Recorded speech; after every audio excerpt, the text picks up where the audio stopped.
Good morning everybody. I am Dr. Ravi M. Medahalli, Professor and Head of the Department of E&C, SZ Balikundri Institute of Technology. In today's lecture I am going to give lecture on the semiconductor diodes. Friends, as you know that the P-type and N-type semiconductors, if they are taken separately, they are of limited usage, that is application. If you join a piece of P-type material to a piece of N-type material such that the crystal structure remains continuous at the boundary, a PN junction is formed. The diode is a two-terminal semiconductor device. Like a resistor, the diode has two terminals. However, unlike resistor, the semiconductor diode has a nonlinear current voltage characteristics. A PN junction cannot be produced by simply pushing two pieces together or by welding, because it gives rise to discontinuities across the crystal structure. Special fabrication techniques are adapted to form a PN junction. The semiconductor diode can function as rectifier in case of the high current diodes, switching devices, right, in case of the low current devices. Also it can be used as the voltage regulator, that is for Zener diode, and other than that it has got plenty of applications that we shall see later. A PN junction is a device formed by joining P-type with a N-type semiconductors and separated by a thin junction called as PN junction diode. Here we have got a P-type of silicon, right. On the right side we have got N-type of silicon, and the terminal connected to the P-type, that is called as anode, and the terminal connected to the cathode, the N-type silicon, is called as the cathode. The majority carriers in P-type silicon are electrons, whereas the majority charge carriers in N-type silicon are holes. Let us have a look at the graphic symbol of PN junction diode. This arrowhead indicates the conventional direction of the current flow when the diode is forward bias. The P side of the diode is always positive terminal for forward bias and is termed as anode. The N side is called the cathode, is the negative terminal when the device is forward biased. If you look into the VI characteristics of the ideal diode, for the diode behaves like an open circuit for V less than equal to 0, that is which corresponds to I equal to 0. So therefore, right, in the case of the reverse bias, right, you can see this is the characteristic what we are getting for an ideal diode. For when it is forward bias, ideal diode behaves like a closed switch, that is for I for a V equal to 0, I will be greater than 0. So that is what you can see over here. So the conducting in one direction and not in the other is called as the VI characteristics of the diode. The forward biasing voltage makes it turn on, reverse biasing voltage makes it turn off. Let us see how a depletion layer is formed in semiconductor diode. That is when there are no external connection, no battery is connected. The excess electrons in the N region cross the junction and combine with the excess holes in the P region. The N region loses its electrons, becomes positively charged. Similarly, the P region, when it accepts the electrons, becomes negatively charged. At one point of time, the migratory action is stopped. And additional electrons from the N region are repelled by the net negative charge of the P region. Similarly, an additional holes from the P region are repelled by the net positive charge of the N region. The net results in a creation of thin layer of each side of the junction, which is depleted, that is emptied of mobile charge carriers, and this is known as the depletion layer. The thickness of the depletion layer is in the order of 10 raised to minus 6 meters.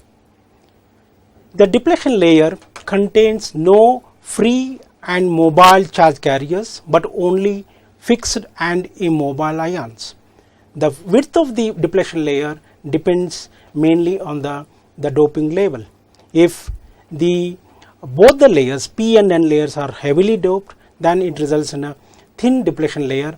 If both are lightly doped, that results in a thick depletion layer. Now let us see what is potential barrier. The electrons in the N region have to climb the potential hill in order to reach the P region. The electrons trying to cross the N region to P region experience a retarding field of the battery and therefore repelled. Similarly, for the holes from P region, the potential thus produced is called as potential barrier. The value of the potential barrier in case of germanium, it is 0.3 volts, whereas it is 0.7 volts in case of the silicon. Here this particular slide shows the P region on the left side, consisting of the holes as the majority charge carriers, whereas on the right side we have N layer with the free electrons as the majority carriers. In between this P and N, you can see this, the depletion region, as I defined, the region that is depleted of the free charge carriers is called as the depletion region, and due to this depletion region, a barrier is established. So that can be seen over here. Now the PN junction can basically work in two modes. That is when battery is connected to the diode. That is first is the forward bias mode, and the second one is the mode is called as the reverse bias mode. Whenever the positive terminal of the battery is connected to the P region and negative terminal of the battery is connected to the N region, it is called as the diode will be in the forward bias mode. If the negative terminal of the battery is connected to the P region and positive terminal to the N region, then the semiconductor diode will be in reverse bias mode. Let us look into the details of the forward bias PN junction. So here you can see that, we have got a PN semiconductor diode with a P on the left side, whereas the N on the right side, and in between the P and N layers we have got a depletion region. And you can also it can be noted that the positive terminal of the battery, it is connected to the P layer, and whereas the negative terminal of the battery is connected to the N layer. So therefore the PN junction is said to be forward bias, and accordingly a barrier potential exists across the PN junction diode. And please note that in case of the forward bias, the applied battery voltage and the barrier potential will be act against each other. So in case of this forward bias PN junction, it forces whenever a positive terminal of the battery is connected to the P and a negative terminal of the battery is connected to the N type, then it forces majority charge carriers to move across the junction, decreasing the width of the depletion layer. This in turn decreases the built-in potential, that is called as barrier potential, and lowers the barrier height, and therefore the number of carriers will be able to diffuse across the barrier, and therefore the diffusion current increases. However, please note that the drift current remains same. The drift current is essentially constant as it is mainly dependent on the temperature. So therefore, when the semiconductor diode is forward bias, the current flows from the P to N. Here you can see this particular slide shows the PN junction when it is in the reverse bias mode. In this case, the negative terminal of the battery, it is connected to the P, whereas the positive terminal of the battery, it is connected to the N layer, and therefore in between this P and N layer you can see that a depletion layer exists, that is the layer containing the immobile ions, and therefore correspondingly we will have a potential barrier across the junction here. In case of the reverse bias p-n junction, right, the free electrons and free holes are attracted back towards the battery, because when the positive terminal of the battery is connected to the n type and negative terminal of the battery is connected to the p type of the semiconductor, the free electrons and free holes are attracted back towards the battery and hence back from the depletion layer. Therefore, the depletion layer grows, and this in turn increases the potential barrier and increases the barrier height. So, in turn this decreases the number of carrier which are able to diffuse across the barrier there. Hence, the diffusion current decreases, whereas the drift current remains same, and that means almost no current flows through the p-n semiconductor diode. Only a reverse leakage current called as IS, which is nothing but the drift current that will flow from N to P. Therefore, thus we can say that a reverse bias p-n junction does not conduct any current. Only the minority carriers cross the junction which constitute a very low reverse saturation current, and this reverse saturation current, it is in the order of microamperes. Friends, let us have a look at the VI characteristics of the semiconductor diode. You can see that, right, the V is along the x axis, whereas the I is along the y axis, and this it can be noted from this VI characteristics that this particular region has got three modes. One is forward bias mode, another is reverse bias mode, and whereas the third region is called as the breakdown region. The forward bias region is determined by V greater than 0.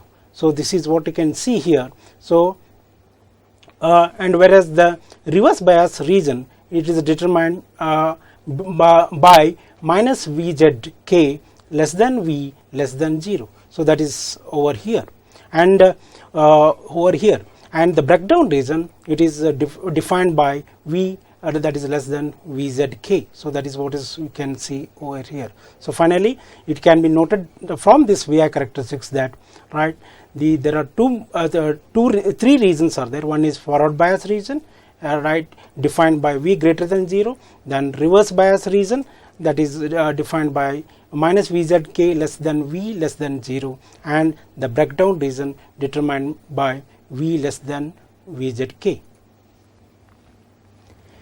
In forward bias, the p-n junction has turn-on voltage based on the built-in potential, that is called as barrier potential of the p-n junction. The turn-on voltage is typically in the range of 0.5 volts to 0.8 volts. In reverse bias, the p-n junction conducts essentially no current until a critical breakdown voltage is reached. The breakdown voltage can range from 1 volts to 100 volts. The breakdown mechanisms include avalanche and Zener tunneling. In case of semiconductor diode, whenever the semiconductor diode is in forward bias, no current flows until the barrier voltage, that is 0.3 volts for germanium, whereas 0.7 volts for the silicon is overcome, right. Then the curve has a linear rise and the current increases with increase in the forward voltage like an ordinary conductor. So, please note that the barrier voltage, it will be 0.3 volts for germanium, whereas it is 0.7 volts for the silicon. Once the forward voltage crosses or exceeds the 3 volts, the majority charge carriers passing the junction gain sufficient energy to knock out the valence electron and raise them to the conduction point. Therefore, the forward current increases very sharply. With a reverse bias, the potential barrier at the junction is increased. So, whenever the semiconductor diode is reverse bias, that is when the negative terminal of the battery is connected to the P type and positive terminal of the battery is connected to the N type, the semiconductor diode is reverse bias, and therefore, the potential barrier at the junction increases, and therefore the junction resistance increases, and which in turn prevents the current flow, that is through the semiconductor diode. However, the minority carriers are accelerated by the reverse voltage, resulting in a very small current called as reverse current, that is in the order of the microamperes. With the reverse bias, whenever the reverse voltage is increased beyond a value called breakdown voltage, the reverse current increases sharply and the diode shows almost zero resistance, and this is known as the avalanche breakdown. Reverse voltage above 25 volts, right, destroys the junction, PN junction, permanently there. So friends, you can see here a PN junction under forward bias condition. So it is defined by this particular equation, that is IV characteristic equation, wherein I is given by I is equal to Is into e raised to V by NVT minus 1. So you can it can be seen from this equation that there is an exponential relation exists, right, and also the relation between V and I, it is a non-linear one, where here you can note that it can be noted that the Is is called the saturation current, which strongly depends on the temperature, whereas the N, it is usually is equal to the 1 or 2. In general, it will be 1 is equal to 1, and also it can be noted that the Vt is the thermal voltage. The PN junction, when it is in the forward bias condition, it can be noted that, right, the a conduction diode has approximately a constant voltage drop across it, and it is called as the turn on voltage. This Vd on, the turn on voltage for that will be equal to 0.7 volts for silicon, whereas it is equal to 0.25 volts for the germanium. Diodes with the different current ratings will exhibit the turn on voltages at different currents.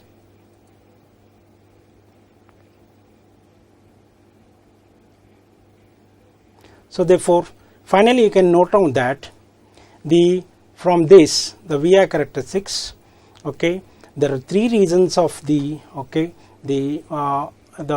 three reasons. One is the forward bias mode, wherein which is defined by V greater than 0, and the reverse bias, which is defined by the minus VZK less than V equal to less than 0, and there is a one more reason called as the breakdown reason, which is determined by V less than VZK.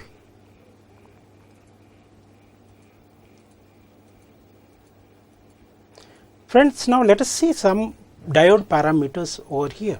What are the different parameters of the semiconductor diode?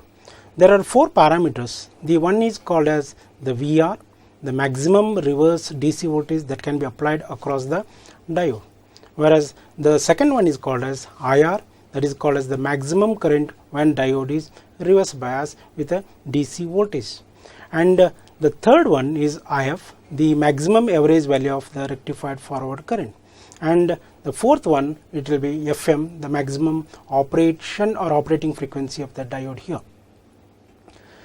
If you look into this, the diode approximation, there are 3 approximations of a diodes are there. One is, you can see that either the diode is indicated by the open either by open circuit or closed circuit. In the second approximation of the diode, we have a switch, right, either in the open circuit condition or closed in series with 0.7 voltage drop. In third approximation, right, the semiconductor diode can be considered, right, equivalent circuit of the diode, right, can be indicated by a switch in series with the 0.7 volts battery, which is in series with the RB, that is called as the bulk resistance here. Depending on the application, the diode can be modeled in one of these 3 approximations. The first approximation of a diode is simply a switch. If the diode is forward bias, the switch is closed and the diode will behave as a conductor with a 0 ohm of the resistance. If the diode is reverse bias, the switch is open. The diode will behave as open with infinite resistance. So therefore, this could be shown in the first approximation of the diode, right. The semiconductor diode can be shown either as a closed switch or the open switch. So when the diode acts as a closed switch, it behaves like a conductor with a 0 ohm of resistance. When the semiconductor is represented as open switch, then it behaves like a open switch with a infinite resistance there. If you look into the second approximation of the diode, the second approximation requires 0.7 volts of forward bias to overcome the barrier potential. Therefore, in case of the forward bias, the diode is represented by a switch, okay, in series with a battery of 0.7 volts. When because when the semiconductor diode forward bias, 0.7 volts appears across the diode and current flows. Similarly, if you look into the reverse bias, whenever the diode is reverse bias, you can see that the diode can be represented by the open switch in series with the 0.7 volts battery, and therefore no current flow over here. In case of the third approximation, right, the third approximation includes both 0.7 volts barrier potential and the internal resistance of the diode, that is called as the bulk resistance. Therefore, right, when the semiconductor diode is forward bias, the diode is represented by a closed switch in series with 0.7 volts diode drop, the 0.7 volts the barrier potential, which is once again in series with the bulk resistance, that is represented by RB here. In case whenever the diode is the reverse bias, this diode is represented by open switch in series with 0.7 volts the battery, which is in once again in series with the bulk resistance RB there. So now let us see when are the different approximations are used. The first approximation, that is wherein diode is represented, right, either by closed switch or the open switch. So because whenever the diode is forward bias, the diode acts as a closed switch. When the diode is reverse bias, it acts as an open switch, and this is called as the first approximation. This is mainly used in troubleshooting and also to test whether the diode is conducting or not here. Whereas in case of the second approximation, this particular second approximation, whereas in second approximation, as we have seen, the diode is represented by either open switch or closed switch in series with a 0.7 volts barrier potential. And whenever the diode is forward bias, so in second approximation, the diode is represented by the closed switch in series with the 0.7 the barrier potential. And this particular second approximation, right, it is being used whenever a more accurate determination of load current and load voltage is required. Whereas the third approximation, wherein there are once again two models are there. That is one, if you look into the equivalent circuit, so finally you can see that whenever the semiconductor diode is forward bias, it is represented by a closed switch in series with the 0.7 volts barrier potential, which is in turn in series with a bulk resistance called as RB, and therefore whereas whenever the semiconductor diode is reverse bias, it is represented as open switch in series with the 0.7 volts barrier potential, which is in series with the bulk resistance. And this third approximation, it is being used during original design of the diode circuit here. So therefore, if you look into the models, mainly models of the diode approximation, finally if I want to conclude out of this diode approximation, there are once again three approximations of the diode. In first approximation, diode, it is simply represented by a switch, either in the closed switch or it may be open switch, right. Whenever the semiconductor diode is the forward bias, it acts as a closed switch. Whenever semiconductor is reverse bias, it is represented by open switch. In second approximation, the semiconductor diode is represented by a switch in series with 0.7 voltage, that is barrier potential, that is a battery here. So once again here, semiconductor diode, whenever it is forward bias, it acts as a closed switch, which will be in series with 0.7 volts here. So whenever the semiconductor diode is reverse bias, it acts as an open switch, which is once again in series with 0.7 volts here. Whereas in third approximation of the diode, you can see that semiconductor diode, it acts as, right, it is represented by switch in series with 0.7 volts battery, which is in series with the bulk resistance RB. So therefore, once again here, whenever the diode is forward biased in third approximation, right, so it is represented by the closed switch in series with 0.7 volts barrier potential, that is represented by a battery in series with RB. If the diode is reverse bias, so therefore it is represented by open switch, okay, in series with 0.7 volts, okay, which is in turn in series with the RB here.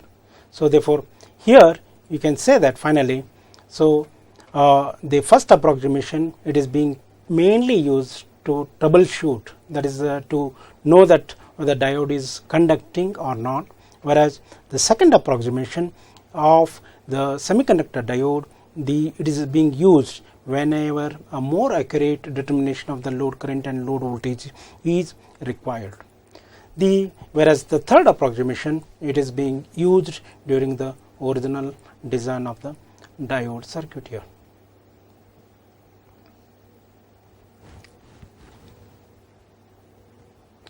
So finally here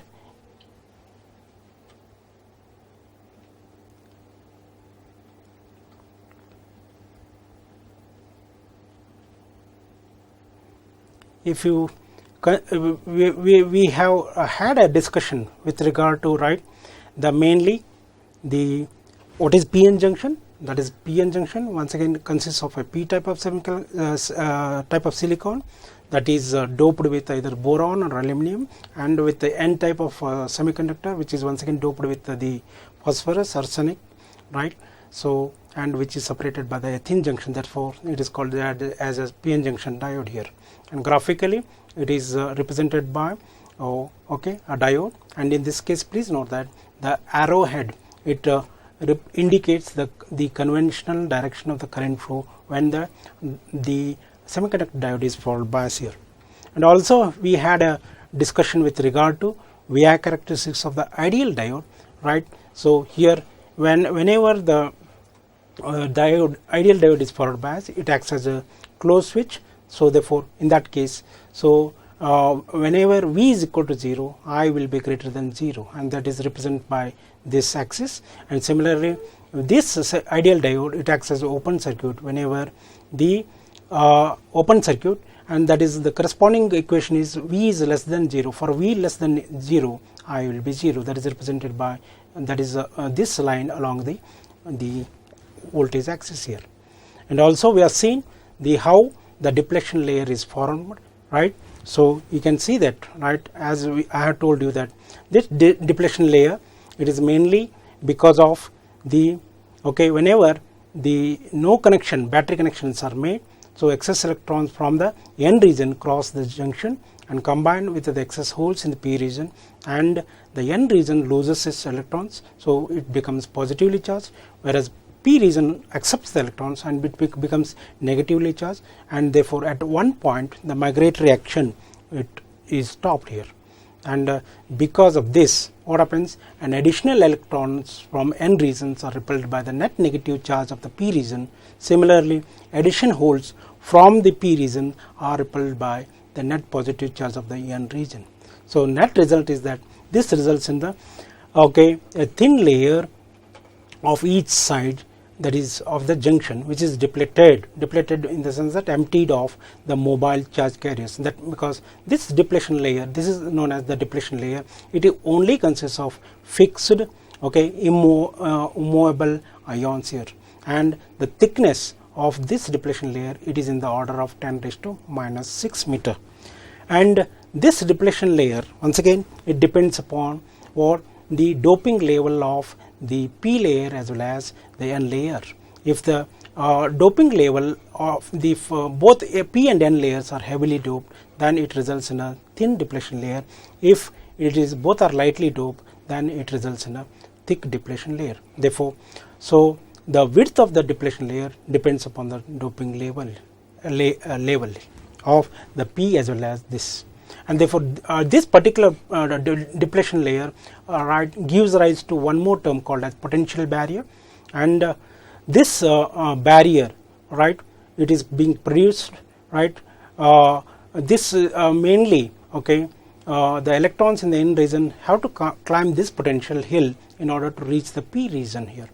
So electrons trying to cross from the n region to p region experience a retarding field of the battery and therefore repel. Similarly, so the holes, whenever they try to move from p region to n, they get repelled by this potential barrier, and this potential, right, barrier, it is 0.3 volts in case of the germanium, whereas it is 0.7 volts in case of the silicon here. So that's what you can see here. Okay, this consists of, right, the p region having the holes as the majority charge carriers, and this is the anode terminal, whereas this is the n layer having electrons as the majority carriers, and in between the p and n you can see that a depletion region is exists here. So depletion region, it consists of only fixed and immobile ions, and because of this depletion layer there will be a barrier voltage across the junction here. So, and also we have seen that there are two modes of operation of the diode. One is forward bias mode, another is reverse bias mode here. In case of the forward bias mode, so when the positive terminal of the battery is connected to the p region and negative terminal of the battery is connected to n region, the diode is said to be forward bias mode, whereas whenever the negative terminal of the battery is connected to the p region and positive terminal of the battery is connected to the n region, the semiconductor diode is said to be the reverse bias mode here. So that is what is we can see here. So here you can see that the positive terminal of the battery, it is connected to the, right, the p layer, whereas the negative terminal of the battery, it is connected to the n layer, and in between this p and n layer you can see that a depletion layer exists, that is the layer which is depleted of the free charge carriers. So it contains only the fixed immobile ions, and therefore because of this depletion layer you can see that what happens here. So whenever the p-n junction is forward bias, so the electrons will be able to move across the junction, decreasing the width of the depletion layer. So therefore whenever this depletion layer decreases, you can see that accordingly the barrier potential decreases, and therefore the diffusion current increases, that which flows from p to n region, whereas however the drift current, it remains constant here. Whereas in the reverse bias junction we have seen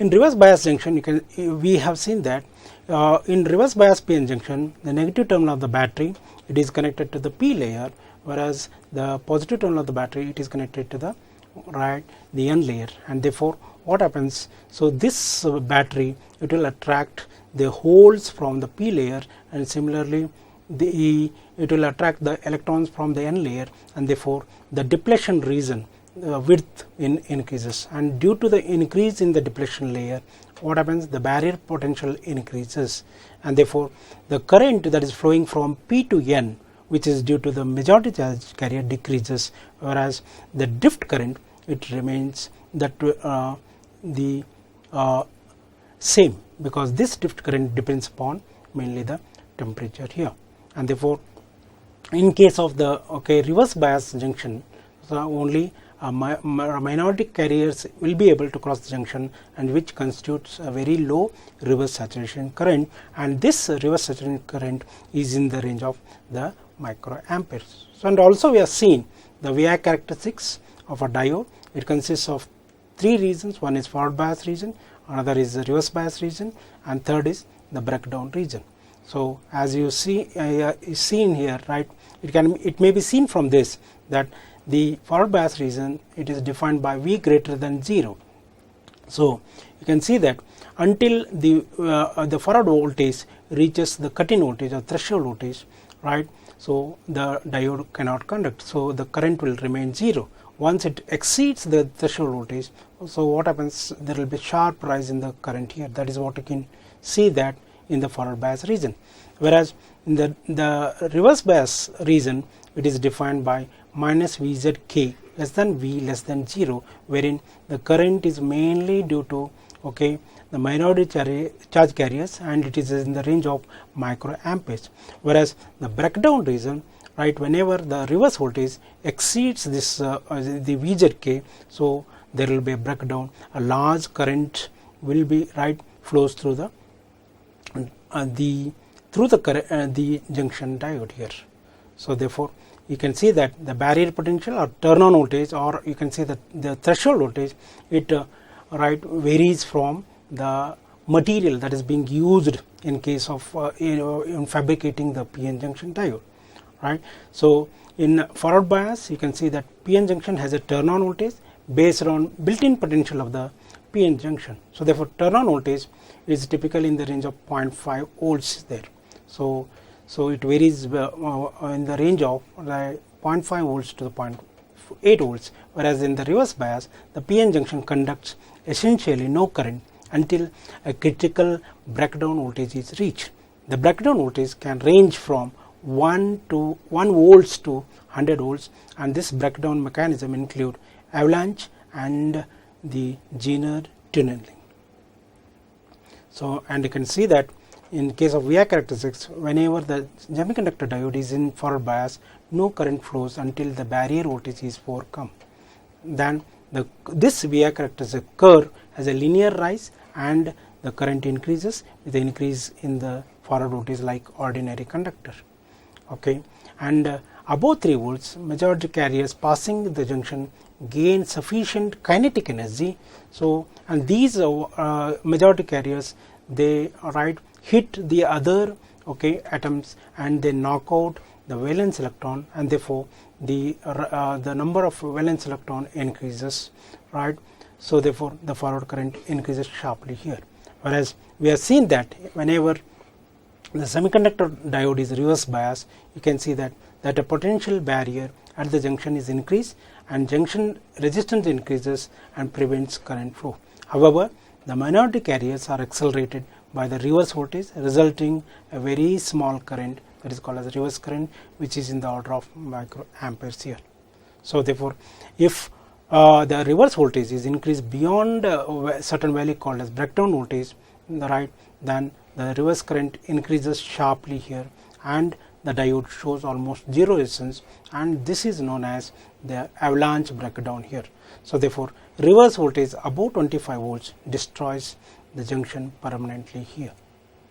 And also we have seen the VI characteristics of the PN semiconductor diode under forward bias condition is represented by I equal to Is into e raised to V by n Vt minus 1, where Is is called as the saturation current, Vt is called as the thermal voltage, whereas n usually it will have either 1 or 2, but in general it will be the number n will be equal to the 1 here. And also we have seen that the turn on voltage, it varies depending upon the material that is being used. In case of the silicon, the turn on voltage or threshold voltage, whatever we say, that is 0.7 volts, whereas for germanium it is only 0.2 volts. So therefore diodes with different current rating will exhibit the turn on voltage at different currents here. So, and also we have seen the few diode parameters we have defined. One is called as the VR, that is the maximum reverse DC voltage that can be applied across the diode here, and also we have defined one more parameter called as IR, the maximum current when diode is reverse bias with a DC voltage here. Similarly, we have one more parameter called as the IF, which is defined as the maximum average value of the rectified forward current, whereas FM is called as the maximum operating frequency of the diode here. And finally, we have also discussed about 3 approximations of a diode, wherein in first approximation the diode is represented by either open switch or closed switch. In second approximation, the diode is represented by the switch in series with a 0.7 volts battery, whereas in third approximation the diode is represented by the switch in series with 0.7 volts in series with RB there. So depending upon the application, the diode can be modeled in one of these three the approximation here.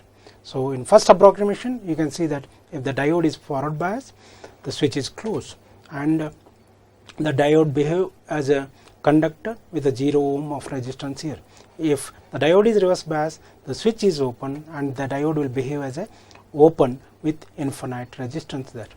Whereas in second approximation, so it requires 0.7 volts of forward bias to overcome the barrier potential. Therefore, whenever the semiconductor diode is forward bias, in second approximation it is represented by a closed switch in series with 0.7 volts voltage, the battery here. So whereas when the diode is reverse bias, it is represented by open switch in series with the 0.7 volts diode drop.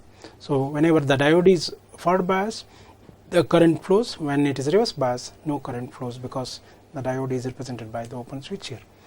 Finally, the third approximation requires or includes so both the 0.7 volts barrier potential and internal resistance of the diode, that is called as the bulk resistance. Therefore, whenever the semiconductor diode is forward bias, it is represented by a closed switch in series with 0.7 volts in series with the RB there. Whereas the when semiconductor diode is reverse bias, it is represented by the open switch in series with 0.7 volts which is once again in series with the RB here. So finally we had a discussion with this when are these different approximations are being used. In case of first approximation, as I told you that this is being primarily used in troubleshooting, that is mainly to know whether the diode is conducting or not. Whereas the second approximation is being used whenever a more accurate determination of the load current and load voltage required. Whereas the third approximation of the diode, it is being used during original design of the diode circuit there.